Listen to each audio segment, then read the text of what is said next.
विद्यार्थी मित्रों, हिंदी की कक्षा में आपका स्वागत है।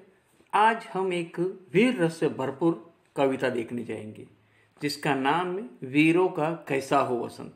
प्रश्नार्थ जिससे है ये कविता कि जिसमें कवयित्री सुभद्रा कुमारी चौहान ने प्रश्न पूछा है वीरों का कैसा हो वसंत। अब वसंत मतलब क्या ये आप जानते हैं। वसंत एक ऋतु का नाम है और वसंत ऋतु अपने प्राकृतिक सौंदर्य के लिए प्रसिद्ध है। प्रकृति का हर रूप इस ऋतु में निखर उठता है, परंतु वीरों को प्रकृति के इस सौंदर्य में रुचि नहीं होती। उन्हें तो उन शत्रुओं से लड़ते और उन शत्रुओं से लड़ने में और उन्हें पराक्रम करने में रुचि होती है जो अनीति और अन्याय के सिवा कुछ नहीं जानते। उन्हें बाग बगीचे नहीं बल्कि वे स्थान पसंद होते हैं जहाँ शौर्य और पराक्रम के फूल खिलते हो।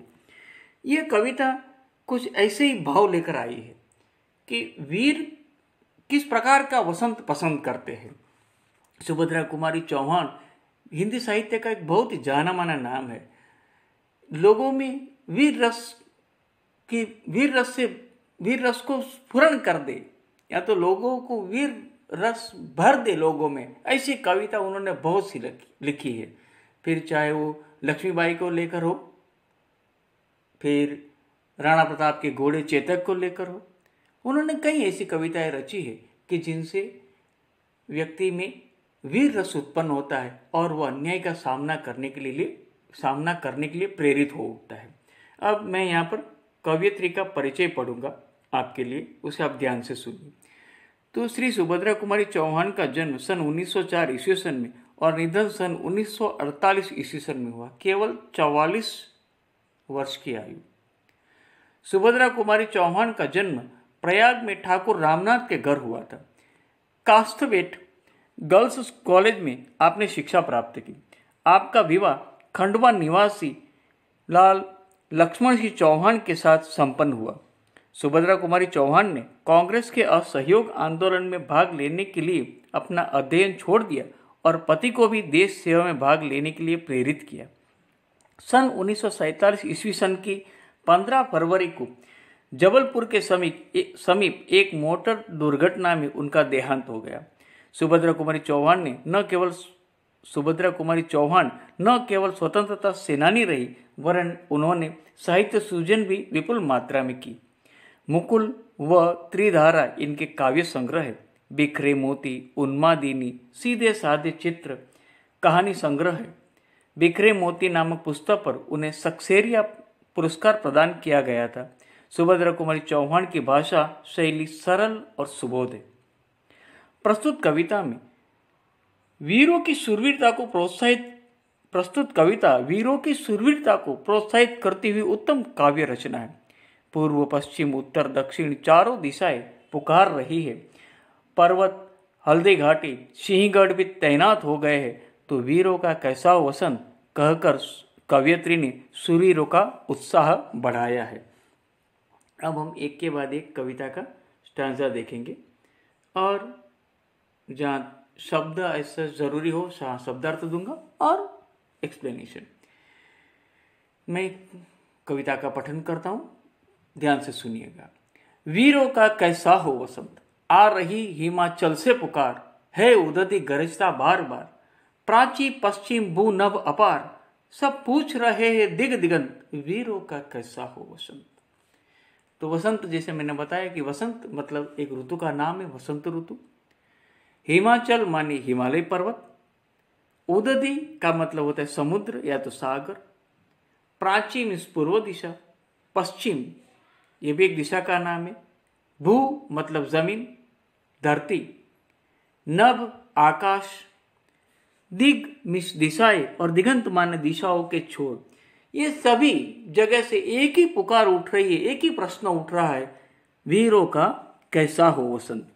तो क्या कवयित्री इस स्टैंजा में कहती है कि हिमाचल पर्वत, गरजता हुआ सागर, पूर्व पश्चिम आदि सब दिशाएं एक ही प्रश्न पूछ रही है कि वीरों का वसंत कैसा होना चाहिए। अब दूसरा स्टैंजा। फूलों सरसों ने दिया रंग, मधु लेकर आ पहुंचा अनंग। बधु बसुधा पुलकित अंग अंग, है वीर वेश में किंतु कंग, वीरों का कैसा हो वसंत। तो यहाँ पर कवि ने प्रकृति का निरूपण किया है कि प्रकृति में कैसा परिवर्तन आया है, वसंत ऋतु आई है। इसके लिए सरसों के फूल खिल उठे हैं, पीले रंग के फूल चारों ओर एक अनूठा सौंदर्य लिए हुए हैं। अनंग मतलब कामदेव, वो भी मधु लेकर आ पहुंचा है। धरती का अंग अंग पुलकित हो चुका है, हर तरफ हरियाली फैली हुई है, अलग अलग भिन्न भिन्न प्रकार के पुष्प खिले हैं। बर रही कोकिला इधर तान, मारू बाजे पर उधर गान, है रंग और रण का विधान, मिलने आए हैं आदि अंत, वीरों का कैसा हो वसंत। तो ये दो स्टैंजा में कवयित्री ने क्या कहा है कि वसंत ऋतु में सरसों के फूल खिले हैं, कामदेव भी अपने मदिरा लेकर, मधु माने मदिरा, तो मदिरा लेकर आ पहुंचा है। पृथ्वी प्रसन्न है किंतु वीर यानी कि पुरुष, आज पुरुष को इसमें रुचि नहीं है। वधु के दो अर्थ, वधु वसुधा का एक अर्थ होता है कि वसुधा रूपी वधु मानी पृथ्वी रूपी वधु कि जो आज एकदम सुंदर दिखाई देती है, जिसने हरी ओढ़नी ओढ़ रखी है, अनेक भिन्न भिन्न प्रकार के पुष्प खिले, इससे पृथ्वी का सौंदर्य निखर उठा है। दूसरी ओर हम देखने जाए तो वधु मतलब एक पत्नी। वसंत ऋतु के आगमन से पत्नी के अंग अंग भी पुलकित हो चुके हैं, वो भी एकदम प्रसन्न है। पुलकित अंग अंग पुलकित होना मतलब एकदम प्रसन्न होना। लेकिन जो वीर है, जो नायक है, वो वीर रस में है, उसको इसमें रुचि नहीं है। वह तो यह दिखाना चाहता है कि वीरों का वसंत कैसा होना चाहिए। और दूसरी ओर से कोयल कूक रही है, उधर युद्ध के वाद्य बज रहे हैं। एक और रंग राग है, दूसरी ओर रण है।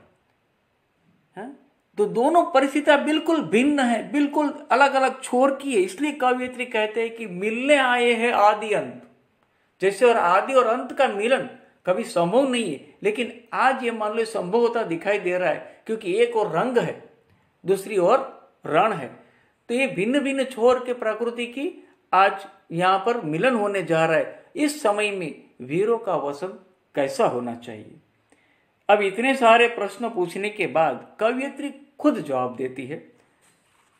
कभी ऐतिहासिक तत्वों के आधार पर और कभी जो हमारी जो माइथोलॉजी है, यानी हम यदि कुरुक्षेत्र की बात करें, रामायण की बात करें, महाभारत की बात करें, तो उस भूतकाल को लेकर कवयित्री जवाब देती है कि वीरों का वसंत कैसा होना चाहिए।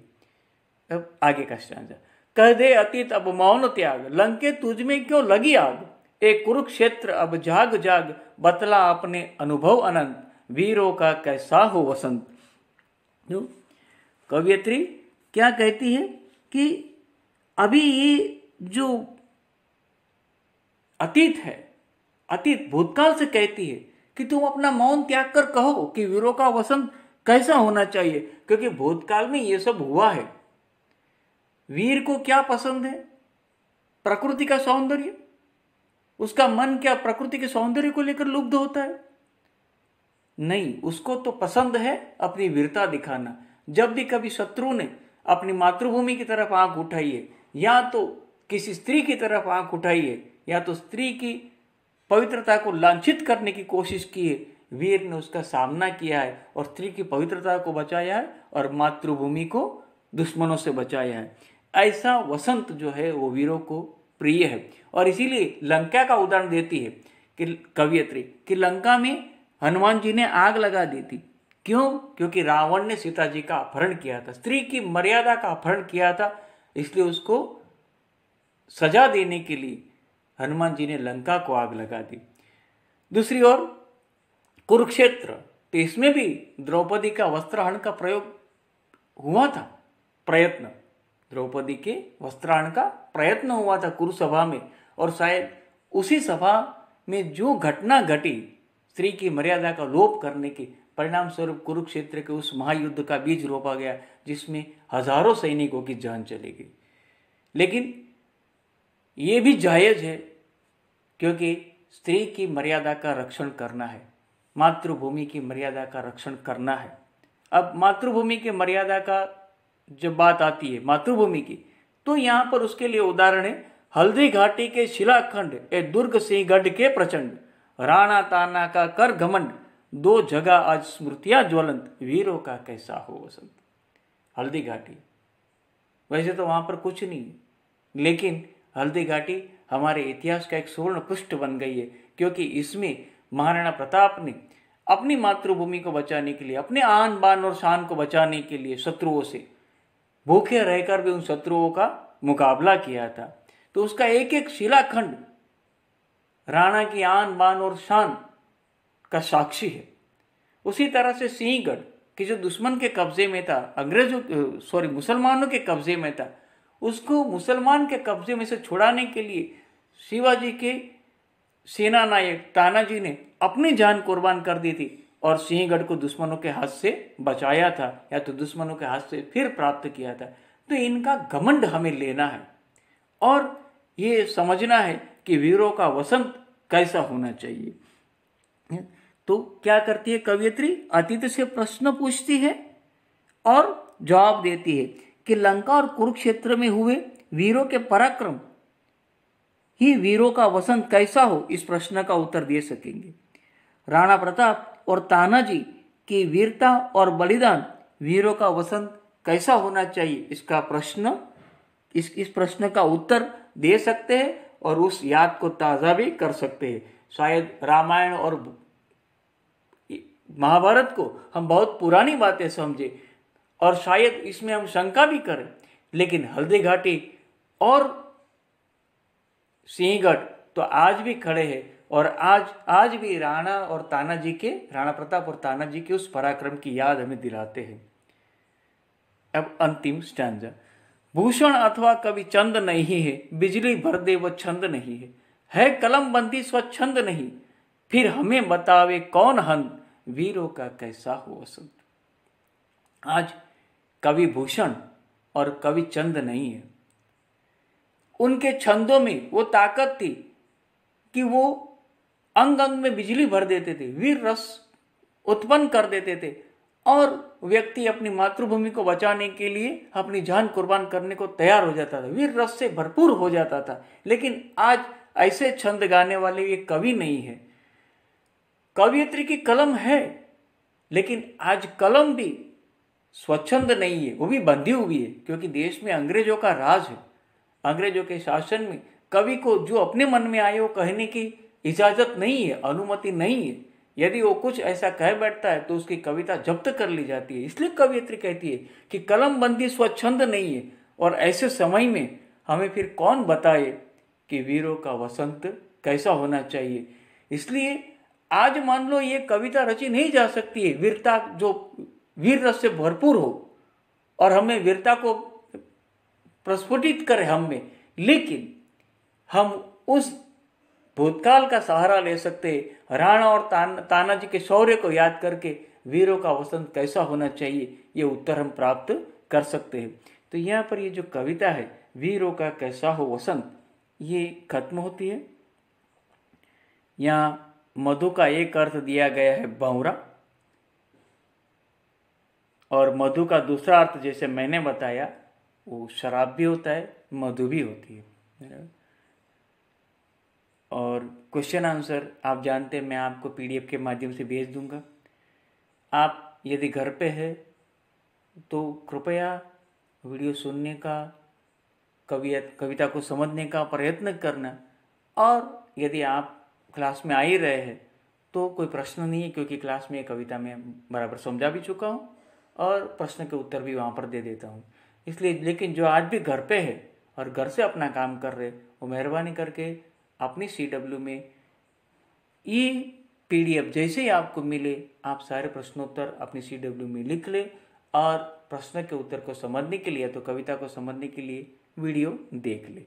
टिल द टाइम, अब हम दूसरी बार मिलेंगे, तब संस्कृत को लेकर मिलेंगे। तब तक के लिए गुड बाय, थैंक यू।